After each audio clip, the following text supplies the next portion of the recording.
So welcome everybody to the May meeting of Coventry and Warwickshire Champions, obviously under very different circumstances than usual.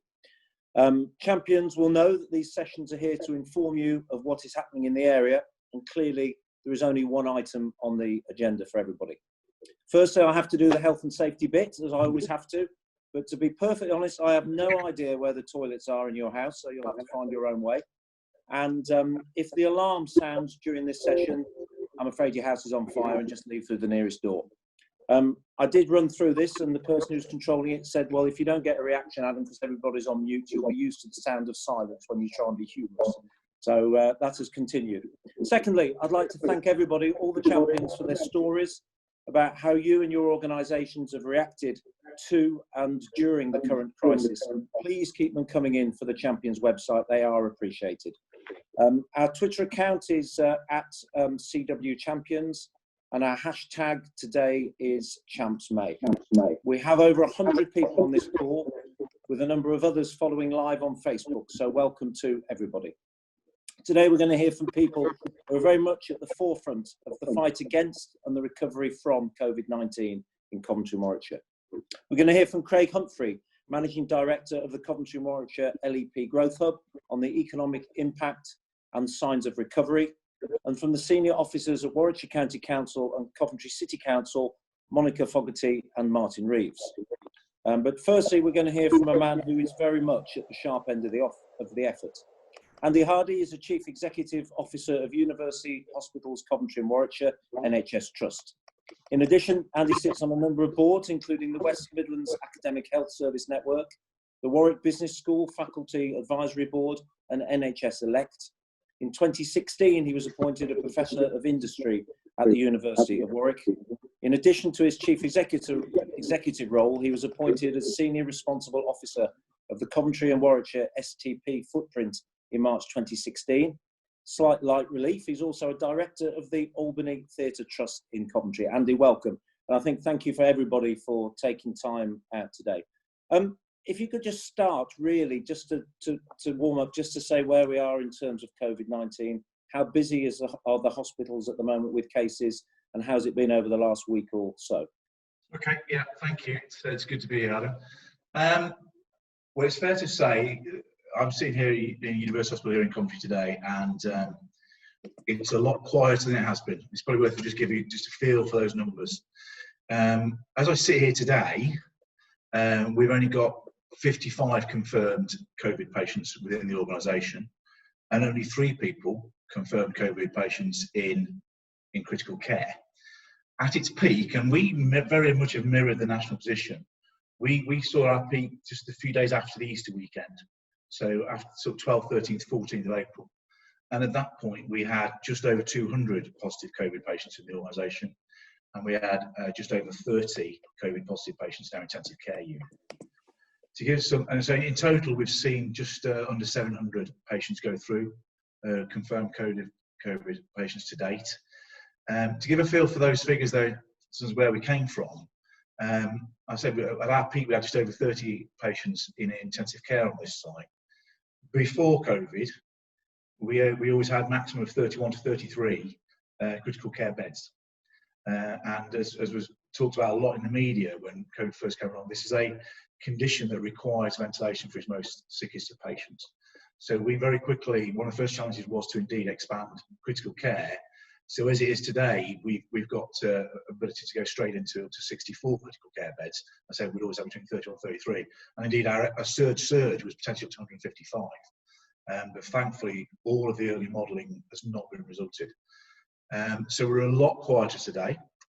Actually, in terms of the hospital itself, on this site, there's nearly, there's over 400, nearly 500 beds empty, which is absolutely unheard of. But the pressure still remains in terms of what the future is going to look like, particularly as we start to consider as a society lockdown being relaxed or otherwise.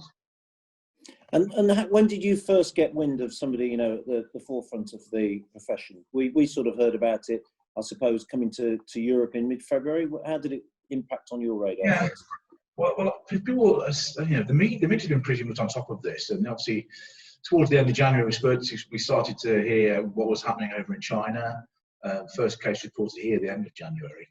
I think when it really sort of hit home to me as a CEO was early February, being in a meeting in London with senior national leaders who, a couple of them, the first time I ever saw actually looking stressed about things. And basically it was, I remember somebody saying to us, there's a group of about 20 chief execs of some of the larger hospitals in the country, if COVID is not top of your agenda today onwards, it needs to be.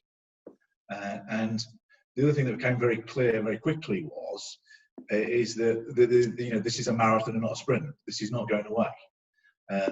What we have done and what we have seen, because of how well, particularly the public has stuck to these social distancing rules and isolation lockdown rules, is we have kept it very much lower than we anticipated.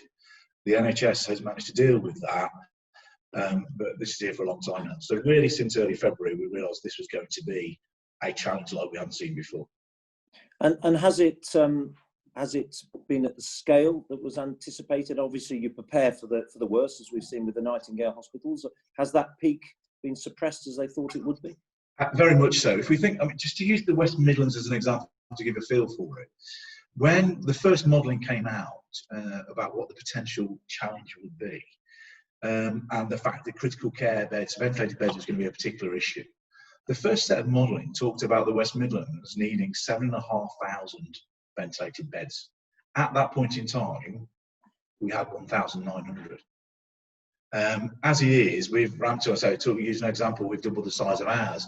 We've gone up to just between 3,000, 3,500, and we haven't reached capacity in any of our hospitals in the Midlands. But a lot of that to do is, this is not to say the modelling was wrong. The modelling was based on what was known at the time, and this is a disease that has only been in existence still a handful of months. And one of the key things that has been changed is that the level of compliance for the lockdown has been greater than any of the modelling thought would be the case. So yes, that's why we dealt with the peak, and as you say, it was flattened considerably. But we all know we're not through it yet. Yeah, and how much were you able to learn from what had happened in Italy, who was obviously the first Western nation to take the brunt? Yeah, very much so, actually. And from very early days, where Sky News had inside Bergamo hospitals and seeing what they were facing. That was horrific footage, wasn't it? Absolutely. But as an organisation, we're a member of something called Global Health Data for Learning. And we have partners, certainly in Milan. And very early on, I was partaking, alongside some of my clinical colleagues, my chief medical officer, etc., with some teleconferences and video conferences like this with colleagues in Humanitas Hospital in Milan, and just getting a feel for what they were going through. And it's interesting because the other people who were on there were actually from New Jersey. And they're slightly behind us, but the size of the challenge there is massive. So we tried to learn internationally as well as nationally as we can, because the other thing was, of course, in this country, London was about 2 weeks ahead of the rest of the country. The West Midlands was the sort of second surge. So throughout this, we've been keeping in touch with colleagues, certainly in Italy, in London, and in America, because they're seeing on a bigger scale and seeing what we're doing similar, what we're doing different, and what we can learn from each other. And how do you get your information? Does it come down directly from government? I mean, where do you, as somebody who leads a trust, what's the sort of hierarchy? Where do you get your instructions from? Well, it's just to be fair, we haven't had a lot of instruction. We've had a lot of, can I say, it's public bureaucracy in terms of constantly saying, where are we? For example, intensive care capacity, I'll come back to that, is a good example to understand easily. In the, where are we the numbers against what we thought the model was going to be? But we did have instructions. For example, one instruction I do remember was that by the 15th of April, we were given 4 weeks to say, you need to stand down all non-urgent planned elective surgery. So for your knee operations, that sort of thing, but keep going with cancer. So there's been very little absolute instruction, except for that, and the fact that because the NHS National Critical Incident Level 4 was called early on, we have to have things to respond to that. So, if we have to have people on standby, to be able to respond to certain emails within 15 minutes if information is required. But very much about, right, this is, and we've had good networks in the NHS, because it's not necessarily been a great organisation over the years to learn from each other, to say, well, what is it we know and what is it we can learn from each other in terms of what the demands are looking like. So not a lot of great central diktat, but some very clear frameworks. And you've commandeered other areas of the hospital. For instance, you've taken over the private hospital. Is that right? Yeah, that's true. So there's a national procurement of independent sector capacity in healthcare from the government, which contracts last through till the end of June. So obviously, we're in a fairly unique position here at University Hospital that we've got a BMI Meriden Hospital on site. So we are fully utilising that with NHS patients, and we're utilising it purely for cancer work. We've done actually this week just over 200 operations now there to keep that critical urgent cancer surgery going. In fact, this week on Monday morning, 2 days ago, we transferred our robot there, which does a lot of robotic surgery, and the first robotic procedures are being undertaken today. And we are literally operating 6 days a week in that very clean green area, which is having no COVID patients in there. So every elective COVID patient coming, we are testing 48 hours in advance to do as much as we can to ensure they're not. But yeah, we'll be utilising that fully till the end of June. And I know at a national level, we're looking at where we want to keep that private capacity available to the NHS to utilise past June. And you're amongst friends, so you can say. Has there been cooperation across the board? In terms of those different disciplines and the private-public relationship. Yeah, absolutely. I mean, I'm sure Martin and Monica will discuss this later and comment on it. We've seen some fantastic partnership working both in the public sector and the private sector. Actually, one of the people I do want to thank today was Craig, who's going to talk to us later, and the work that the hub did to coordinate, put a call out there for where the private sector could potentially help us in the hospital. The challenge of PPE, personal protective equipment, has been well publicised through the media. We've been in a very fortunate position here at University Hospitals and at St Cross, and we've always had enough equipment to meet national standards. But part of that's been helped by the fact we've had some fantastic assistance locally, whether that's from schools giving us goggles, but more importantly, some local manufacturers, both multinationals and local manufacturers, helping us out and seeing what they could do. So we've had JLR who have provided advisors to us. We've been working with Aston Martin around gowns. And indeed, Lear Jets, we're working on Inventor, producing their ventilators, but then local companies as well, using their 3D printers to give us that addition. And whilst we haven't been absolutely dependent on that, that's been made a difference about feeling comfortable and having a bit of capacity relative to being, some of the organisations not that far away from here have been very tight at times for PP. And that, of course, has been the single biggest issue in terms of anxiety and stress for staff. So actually, I hope some of these partnerships we've created and through this stick actually in terms of what the championship is all about really. And I know this will be a question for any industrialist, let alone you. The fact that you've now developed a supply chain that is local, presumably it's imperative that continues because it insulate you against the sort of things that we've had of sending PP to China and then finding that we're short of it ourselves. Absolutely, yeah. So if I can speak candidly, the national supply chains are getting better. As is well publicised, there's been some considerable teething problems, including actually we're not a massive producer of PPE in this country. We did have some stock from what we always keep for like pandemic flu potential challenge, and also actually there was some stock built up in case there's any no deal Brexit. But I think if we've got these local supply chains, I totally agree. We want to keep those relationships, keep those supply chains, and actually keep the business local if we can, moving forward. But as a real comfort and to give us extra confidence if future challenges come along. I have to say, people have to bear with us because there's almost 100 people on the call with Facebook. We've also had Peter Dunner, I don't know if you know, University of Warwick, saying you've been using their labs, for instance, at the medical school, things like that. Yeah, absolutely. So there's been some fantastic work in conjunction with Warwick University on lots of fronts, actually, from them producing hand sanitizer when there's a shortage of that.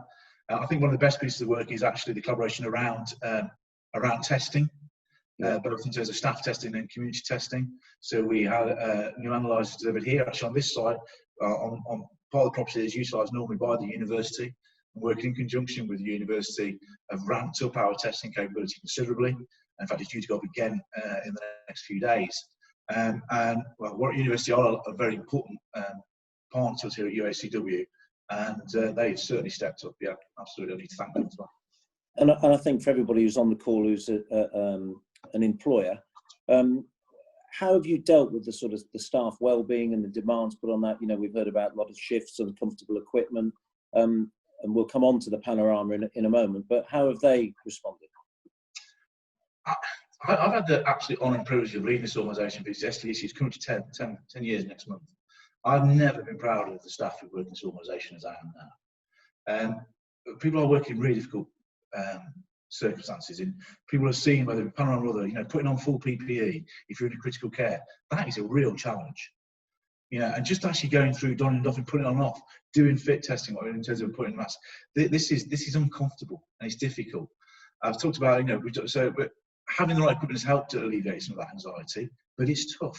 We have done lots around health and well-being, in terms of from things like creating what's been called wobble rooms. So if people just need to go out, just release some pressure themselves.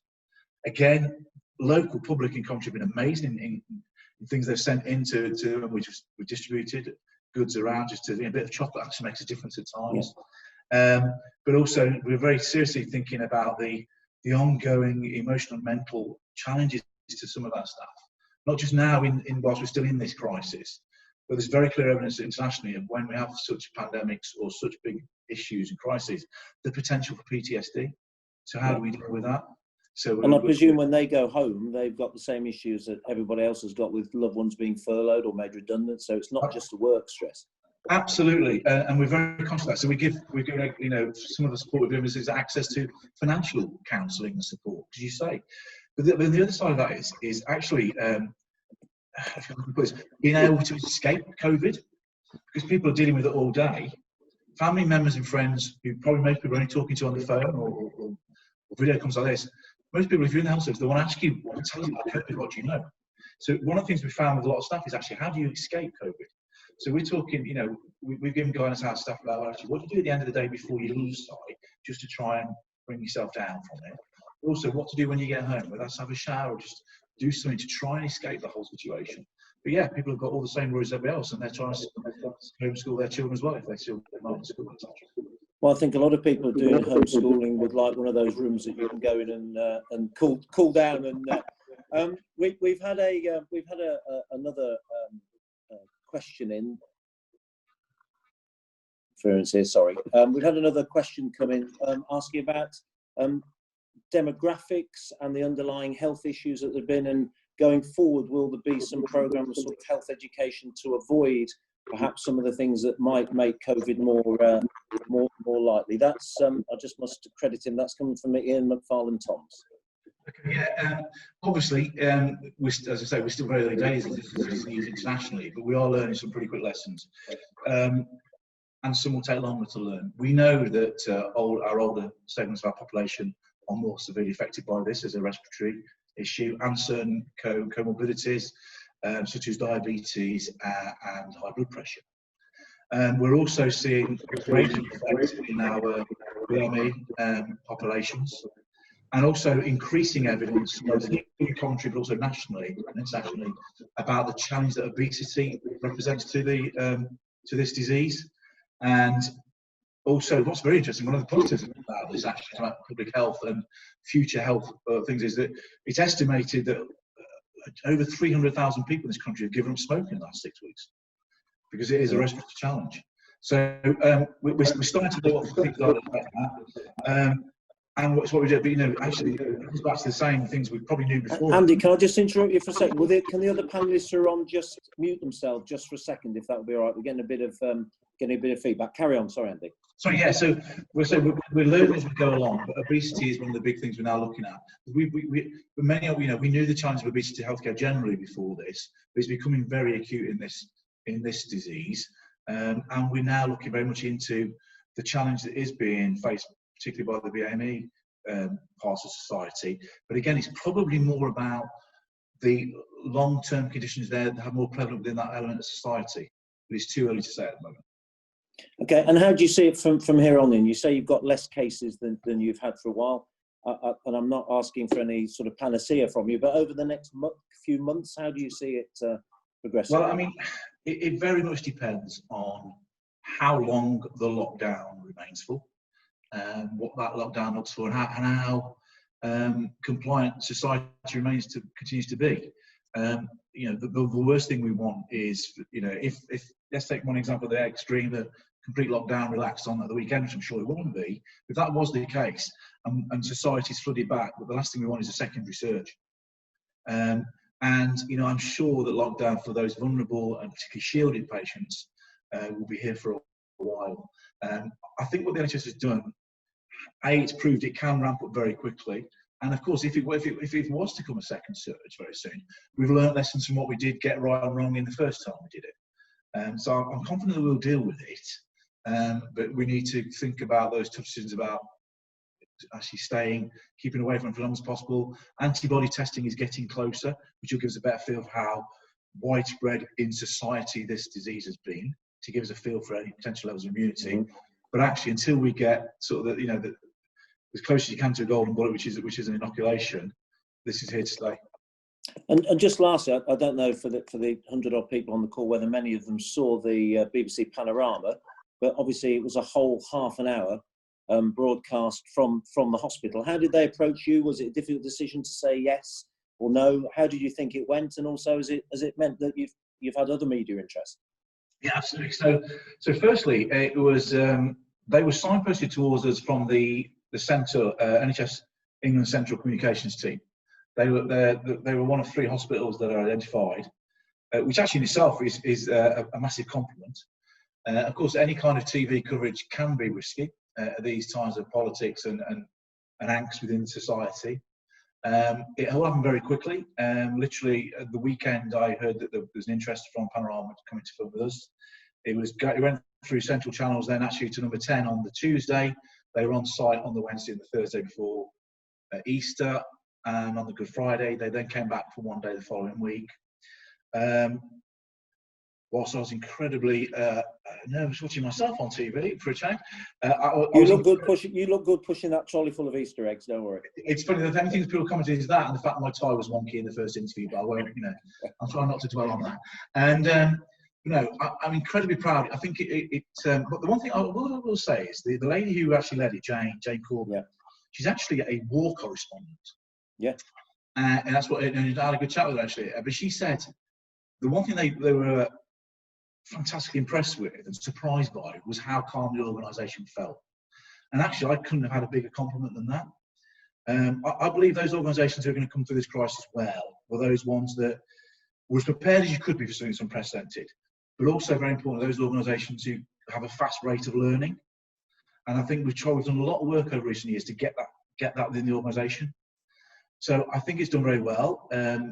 We've got some fabulous feedback. Interestingly, when you think about recruitment, which is very challenging in healthcare, it's a very competitive area. We know we've already had people that come to this organisation from further afield saying, actually, we'd like to come and work here at HW. That's brilliant. Again, yeah. What more could I ask for? In terms of, it did get international media interest. And on the back of that, excuse me, we've also, in the last 2 weeks, subsequently, we've had CNN on site here. And last week we had NBC, who, going back to one of our earlier discussions, NBC are doing a programme which is looking at healthcare response in Italy, actually in Bergamo, I think it is, here in Coventry and in New York. And that's going to go internationally, be broadcasting through your site. So it's been very positive. It's also been great for the staff, for that to feel they're proud of their organisation, which is one of our values. And and I have to say this, it's a Coventry Champions, isn't it? It was great to get Coventry on the map, because actually we did some, I wouldn't say it's one night, but actually we do some fabulous things here at the University Hospital, as well as our public sector colleagues. And they didn't go to London, they didn't go to Birmingham or Manchester, they came to Coventry, so it was fantastic. Look, Andy, thank you very much. You've done half an hour. Really do appreciate it. Thanks again. Please, I think I'll probably speak for everybody on the call. Pass on our thanks and appreciation to your team from the whole of the business community in Coventry, Warwickshire, for their dedication and their commitment. I'm sure they now know how appreciated they are, and hopefully you'll continue winning that battle. Thank you very much indeed, Andy. Cheers. Thanks very much. Every corner and every community in the UK has been touched by coronavirus, and there's been massive responsibilities on local authorities. I'm sure that everyone on this meeting has probably had some interaction with the council or a council on their patch. We're lucky enough today to have Martin Reeves, the Chief Executive of Coventry City Council, and Monitor Fogarty, the Chief Executive of Warwickshire County Council, joining us Both have been at the forefront of our region's response to the outbreak. Martin, if I can start with you, if you could just give us 2 minutes on how this has unfolded, what plans crisis-wise were already in place, the immediate steps you had to take, and how do you think Coventry as a city has weathered the crisis? Thanks, Adam, and great to know that so many champions are on this call tonight, so it's absolutely fantastic. Probably the first thing to say is I was in the wrong place at the wrong time, sort of 15 years ago, unfortunately, when I was working as a director in Westminster City Council in the heart of London, and had to deal with the emergency response out of the July bombings, terrorist bombings. So I had some experience of some of horrendous emergency response and how you try and recover out of that. We, between Monica, Nick, Paige up in Solihull and Coventry, had by serendipity actually, a flu pandemic scenario planned some months before this really started to peak. But both of those things, the reason for starting there, nothing, absolutely nothing has prepared me for this crisis. This has never been seen like this before. It has affected absolutely every part of our activity, every single bit of the economy, community, and you've heard already some of the responses from the acute sector and the great stuff that Andy's done. So nothing could have prepared us. However, what we did really, really quickly across both Monica's patch, but also the West Midlands conurbation across the Mets, including Coventry, is set ourselves up in what was called a strategic coordinating group, an SCG, in effect in the old parlance. That's like the gold command structures, which met every single day, chaired by the police, in order to understand really the nature of what the emergency was unfolding, what the crisis was, and how we could respond collectively across all public agencies to what we knew was going to be probably a marathon and not a sprint. And that was literally every day and every weekend, including bank holidays, to understand the big gold command requirements. That was mirrored locally by us in Coventry having a strategic cell, again, meeting every single day. Monica will talk about hers. And that just really was our rhythm, our so-called battle rhythm from before lockdown, really, and then onwards. And that became our style of working, and incredibly mentally tiring, as well as making sure that we were putting together all of the various agencies that we need to. We also were linked in, quite importantly, to the national. So we talked about where the regional stuff was locally, but nationally we were linked into COBRA, continued to be linked into COBRA. Maybe we can pick that up later. And also some of our own government departments, emergency arrangements. So that stuff, I can assure people, was set up quicker than anywhere else in the country. We moved earlier, but nothing is written in a textbook, Adam, for how you deal with this emergency. Yeah. I can't overemphasize that. So whilst we were proud about how we stood up, this was really something that we had to just, as Andy just said, learn very, very quickly and get a fast loop back into the system about how we could modify the way we were working and respond with often incomplete and partial information coming from central government or even our own local data. So that made it very, very difficult. Final thing, just to say in terms of how we set ourselves up and maybe where we are now, is with any emergency response in the way that I've said, you have to have your eye on a couple of things, really. One is, as professionals and public agents and leaders, you've got to, in some ways, to keep your own mental resilience. You've got to almost remain focused on the job at hand. And some of the conversations we had to have, unfortunately, about working with health colleagues on the setting up of the Nightingale Field Hospital, the regional mortuary. These are conversations none of us ever want to have.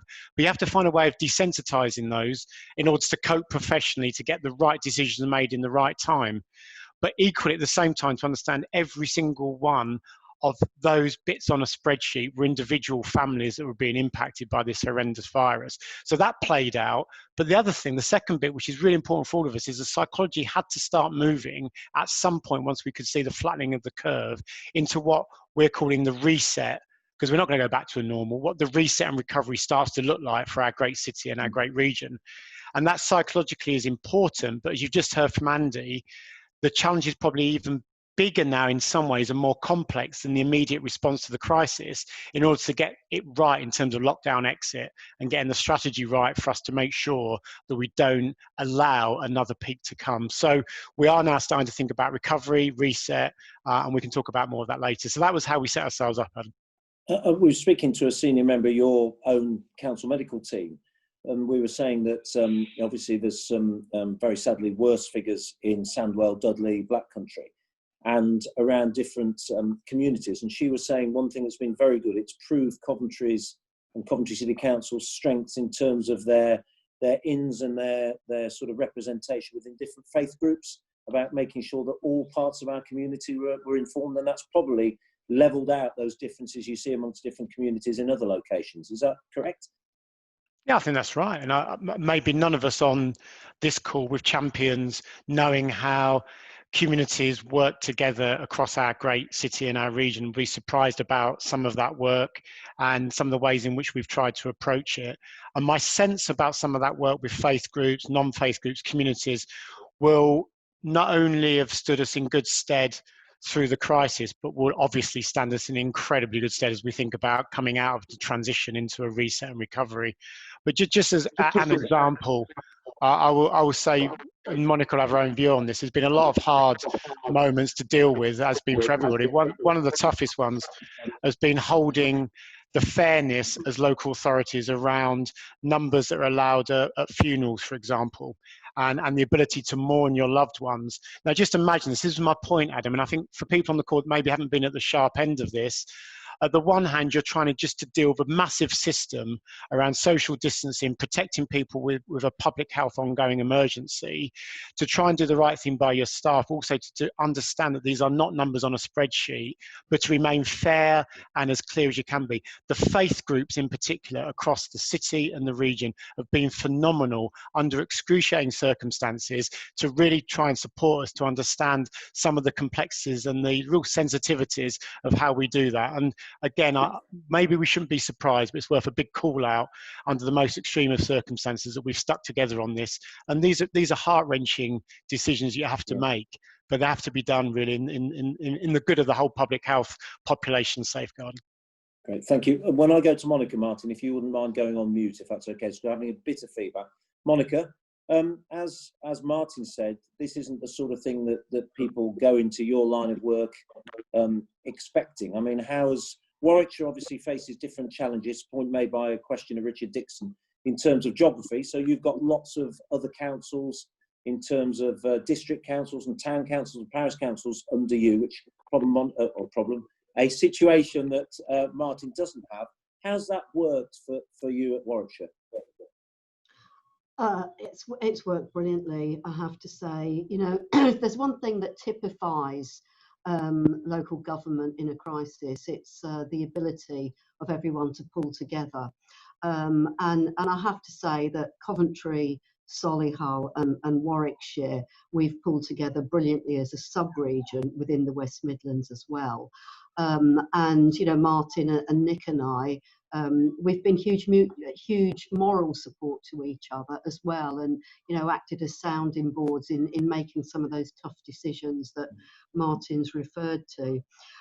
Our districts and boroughs have been absolutely fabulous in this. There's no doubt about that. And, you know, colleagues will be aware that there's been an amount of money, for example, that has come to districts and boroughs to distribute to the business community.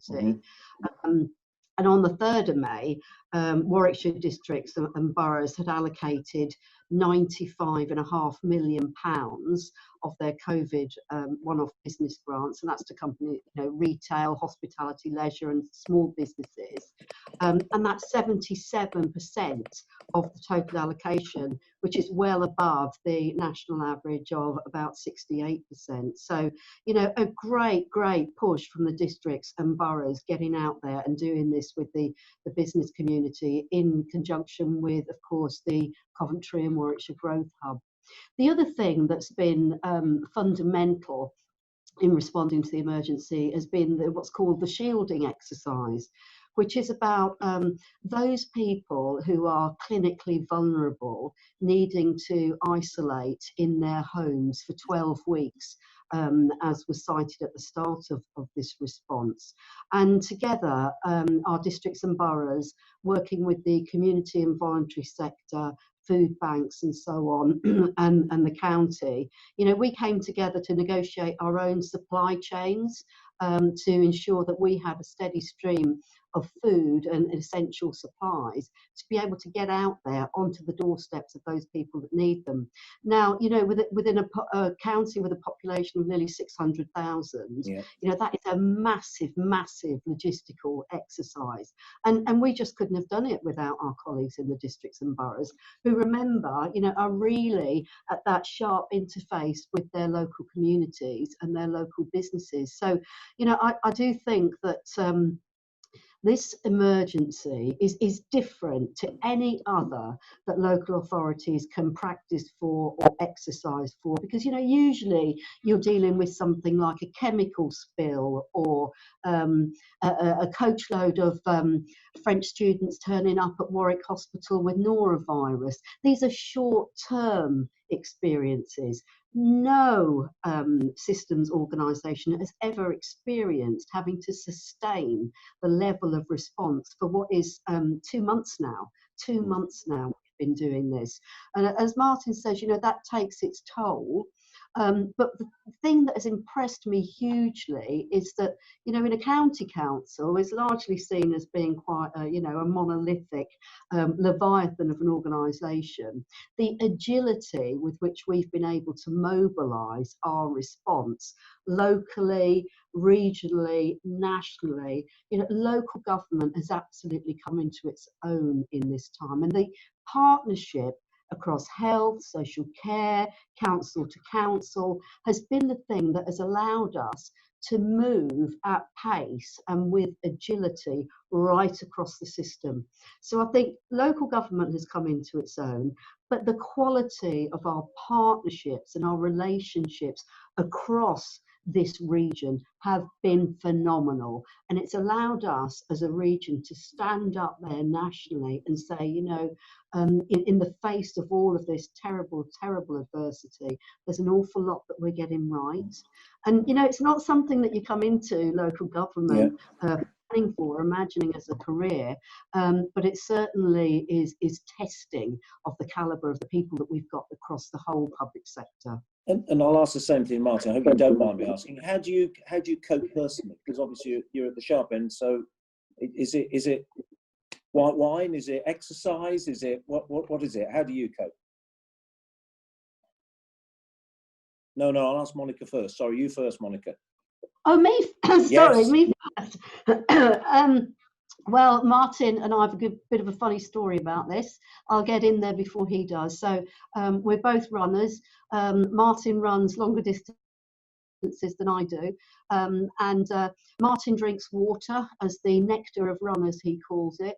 I say that's a bit flat and a bit boring. I like something with a bit of fizz. And as he will tell you, that's why I fall over when I'm running. So I run with my dog, a Springer Spaniel, and in the interest of social distancing, trying to avoid oncoming, she went one way, I went the other.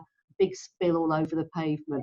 But actually, those are the sorts of things that make you smile. And you know, getting that physical exercise, even with unintended consequences, is absolutely one of the things that keeps you sane. And getting out there in fresh air.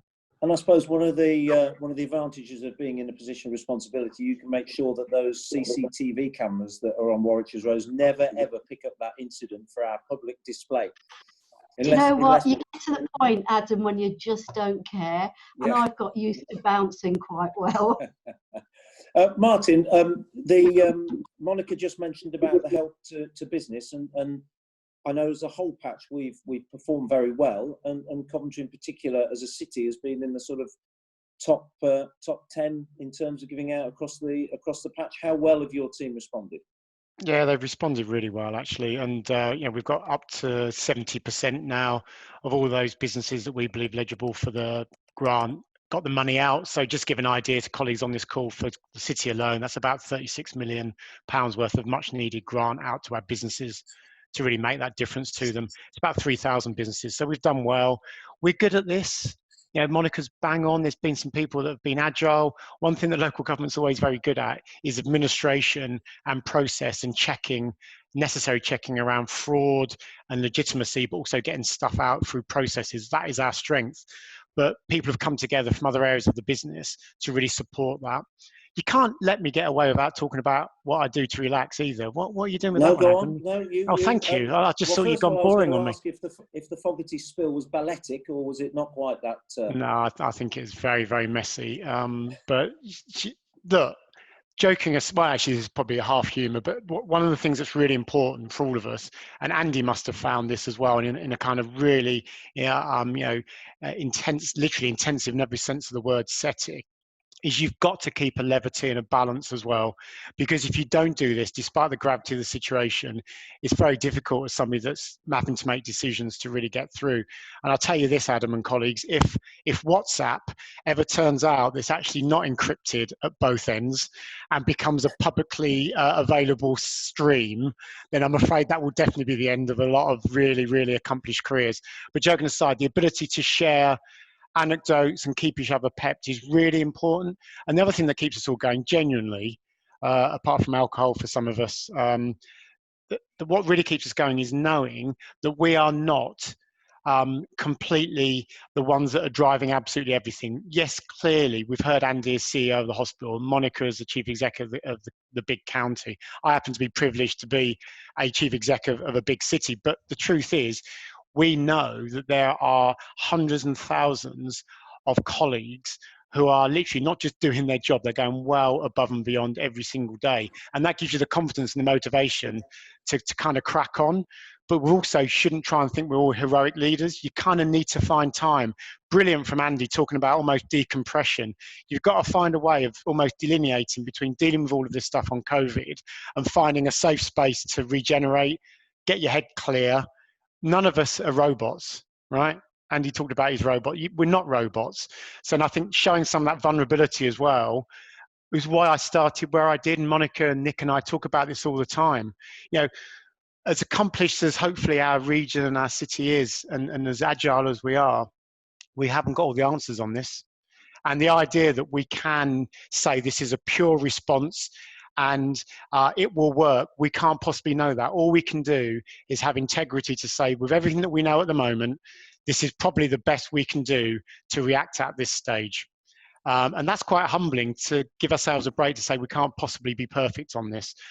So yeah, there's a combination of things that we've all needed to do to keep our spirits up, because, you know, in running analogy, this is not a sprint, it's a marathon, but it's a marathon that actually has got some pretty nasty hills, actually. Yeah.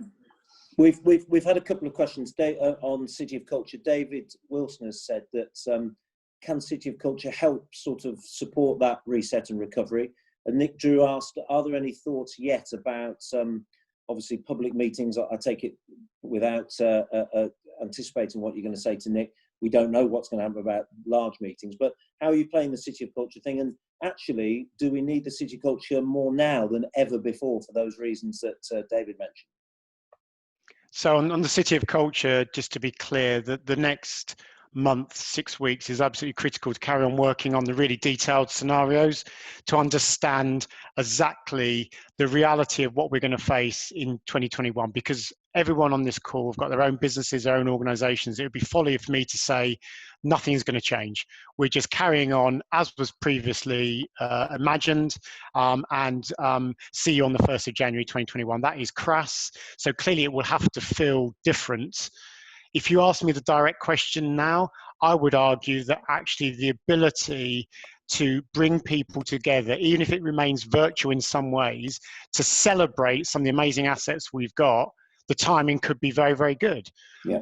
We've got to also be very realistic, and again, Andy reflected on this, about the need to avoid future peaks and surges again on this pandemic, and also to be respectful of health and well-being and get a perspective. But the decision doesn't have to be made now. This is another leadership thing for all of us. And I'd ask everyone in their conversations to hold their nerve. We have a month to 6 weeks where we can really think about the detailed planning, work with government, the City of Culture Trust itself, the City Council, Warwickshire County Combined Authority, all key partners, and then we will think seriously about what the shape of 2021 will look like. So it's too preemptive at the moment, is my view, and it's one that we really do need to just stay very close to, because, you know, you're right, the visceral view is what a great opportunity to say Coventry in this region is here, and we now need to have something positive to look forward to. But there is a reality check to some of that as well. Okay, Martin, thank you very much. Just going to come to you, Monica, lastly. Somebody has made the point, Mike Ballinger, I think, about charities. We're all, or most people on this call are from businesses, but charities that actually perform functions for councils are suffering at this time, and their support is very much, or support for them is very much needed, isn't it?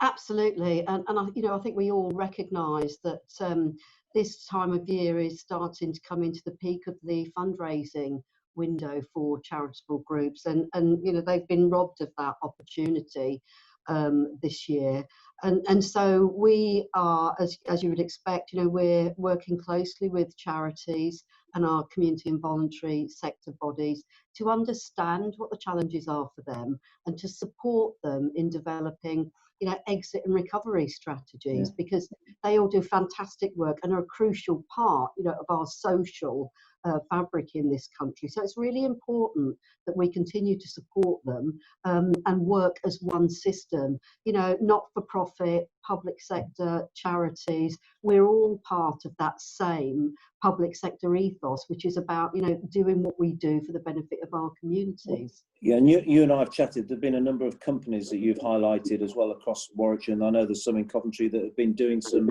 fantastic work. Yeah, so what we've seen is some companies who've been innovative enough to diversify. So one that I'd call out is the Warwickshire Gin Company, for example. Is that because you know them well? Not at all. I'm not a gin drinker, I'm pleased to say. You didn't have some before you went on that run? No, I didn't. I had something after, I tell you. But so the Warwickshire Gin Company have turned their hand to making hand sanitizer and bottling it in very attractive bottles. We've also got Pet Shop Bowl, a Warwickshire company which is expanding through home deliveries, and then a number of 50, I think it's about 50 companies and organisations actively supporting Helping Hands. So we've got a really pragmatic small business sector across the Coventry and Warwickshire who've just not allowed themselves to be ground down, and they've thought, well, what else can we do that is different? What can we do to contribute and help? What can we do to support other companies? And so they've talked to us and they've talked to the Growth Hub, and in some of those cases we've used those companies to supply us with PPE, as Andy was referencing earlier. So it's the same parallel with the way the public sector has been really agile. There are many examples of our businesses being really agile, thinking on their feet, seizing the opportunities and keeping their economic contribution going and people in work. So I think again it's a fantastic example of the strength of our local economy, and that sort of get up and go and keep fighting spirit that we're so proud of. Well, Monica, thank you very much. Martin as well, thank you very much. We've had a number of messages. Sorry if I can't get some more. Nick Abel, who's the interim chair of the Coventry Warwickshire LEP, has thanked you both. So it is appreciated by all of us. Thank you. There has been one remark, Martin, about your hockey prowess. I don't know whether they were tipping off Monica for some revenge, but she wasn't able to see that on the chat room. But your efforts from Warwick Hockey Club have been praised. Monica, thank you. Martin, thank you very much indeed, both of you, and please do stay on. We've got around 80 people on the call and also some on Facebook Live. As you know, and as Martin and Monica said, there's been an unprecedented package of measures from central government to assist businesses through the lockdown and beyond. A group of organisations that includes the Coventry Warwickshire LEP Growth Hub, the Coventry Warwickshire Chamber of Commerce, the FSB, along with local authorities, have spearheaded an information implementation programme to ensure the support reaches companies as quickly as possible, as well as feeding up to government at all levels and lobbying on our behalf. We're joined by Craig Humphrey, who's the Managing Director of the LEP Growth Hub, which has been at the centre of much of the economic activity.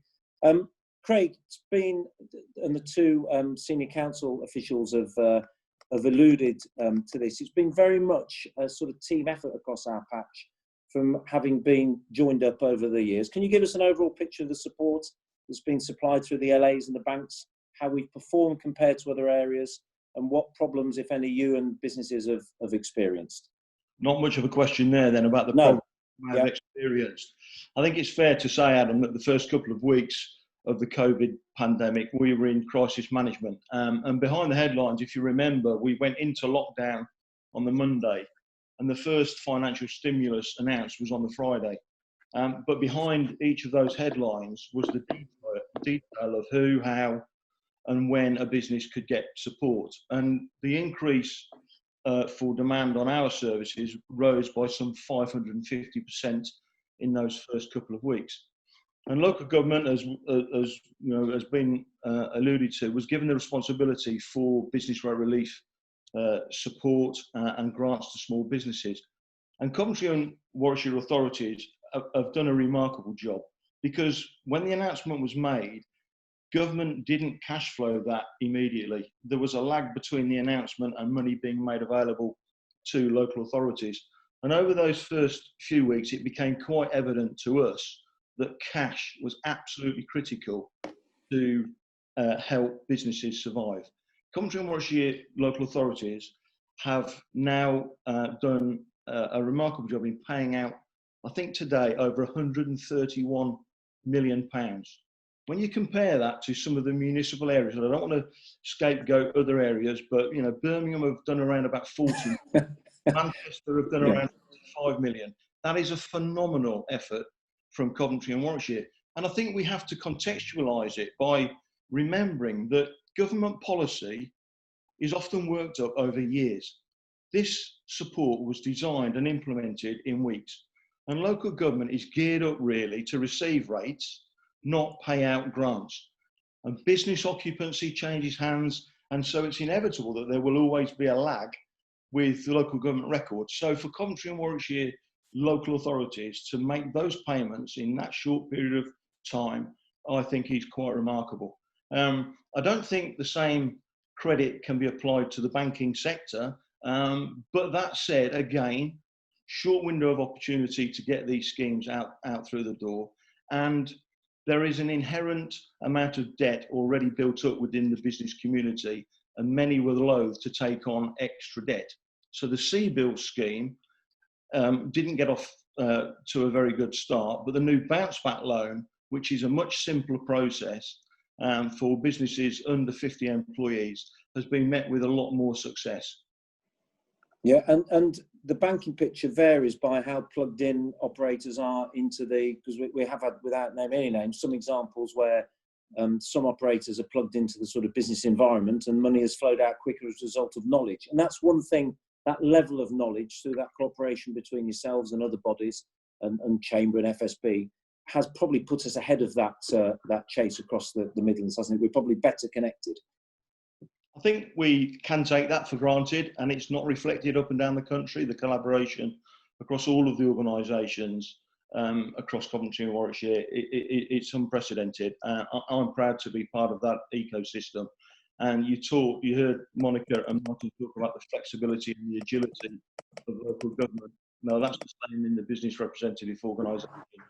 We're not precious about who helps the customer, as long as the customer gets the support that they need.